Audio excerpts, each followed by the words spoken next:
It's Monday, the 4th of September 2023. Welcome to the Fast 5 Business News by Fear and Greed, where we give you the top 5 business stories you need to know in just 5 minutes. I'm Michael Thompson, and with Sean Aylmer away, Jennifer Duke, economics correspondent for Capital Brief, joins me. Good morning, Jen.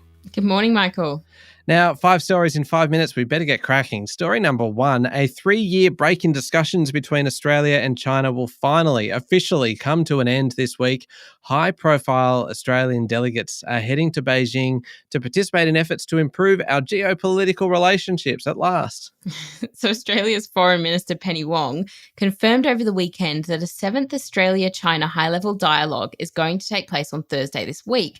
It's likely going to cover a range of bilateral issues such as trade, investment, regional and international security, and the economy.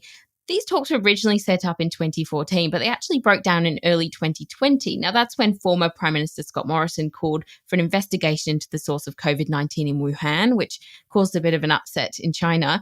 And former Trade Minister Craig Emerson is now leading this week's Australian delegation as co-chair, alongside former Minister for Foreign Affairs Julie Bishop, who's a delegate.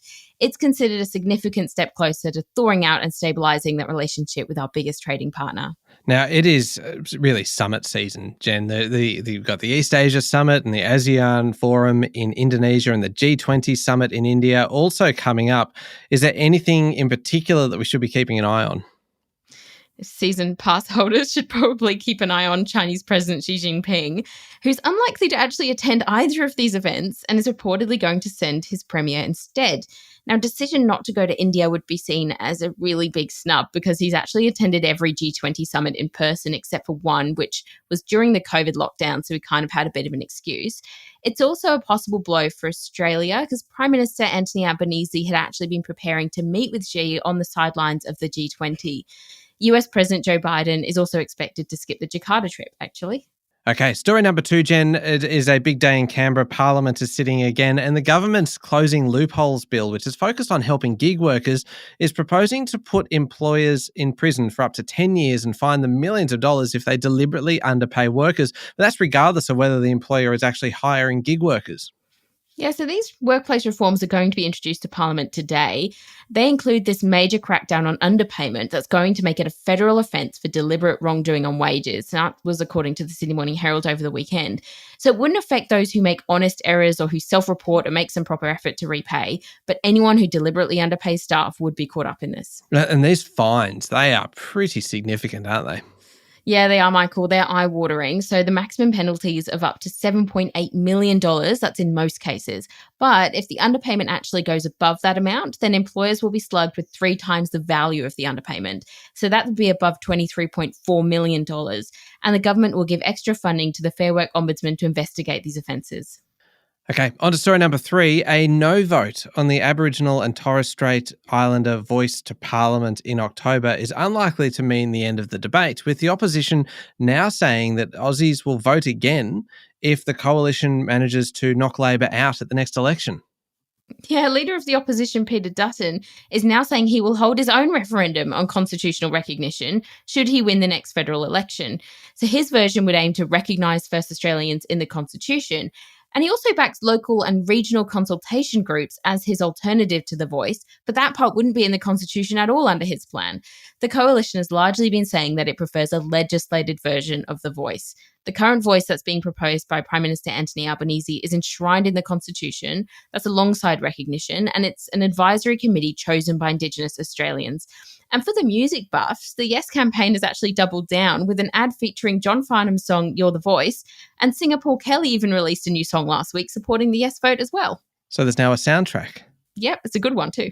Indeed. Now, story number 4. How about this one? This is I don't know what to make of this. Tech billionaires' secret plans to build a whole new city northeast of San Francisco has hit a snag. Number 1, I don't know how you can have secret plans to build a whole new city. But anyway, this snag is the people who actually live in the local area who might have wanted to be asked about this before the plans got to this stage.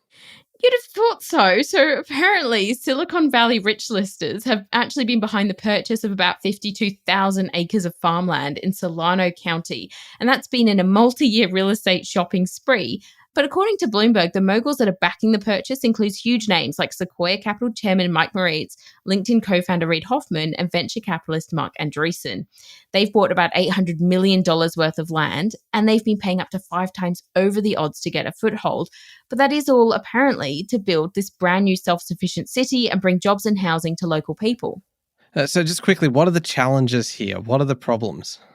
Yeah, well, to be able to build a city, they're going to need full rezoning, full new infrastructure, approvals, and so on. And locals have only recently found out via the media that it's actually the Silicon Valley elites behind all the purchases.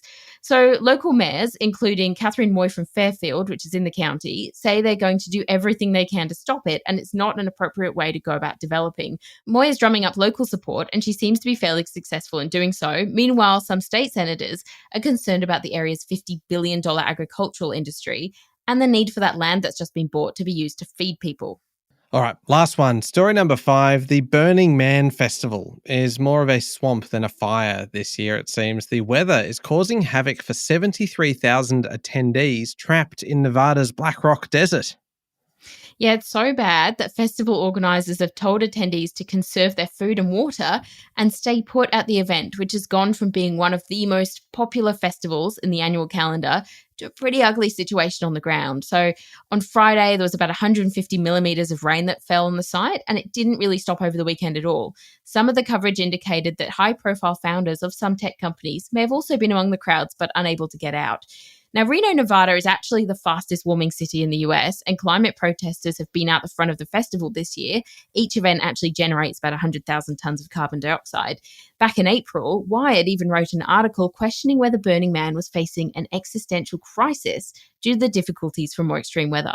All right, there we go. The top 5 business stories in 5 minutes. Thank you, Jen. Thanks so much, Michael. It's Monday, the 4th of September, 2023. Remember to hit follow on the podcast. And if 5 minutes isn't enough, you can find our longer daily show called Fear and Greed Business News, wherever you listen to podcasts. That comes with a bunch of interviews and things as well. Today's interview is a great one for investors. I'm Michael Thompson, and that was the Fast 5 Business News by Fear and Greed. Have a great day.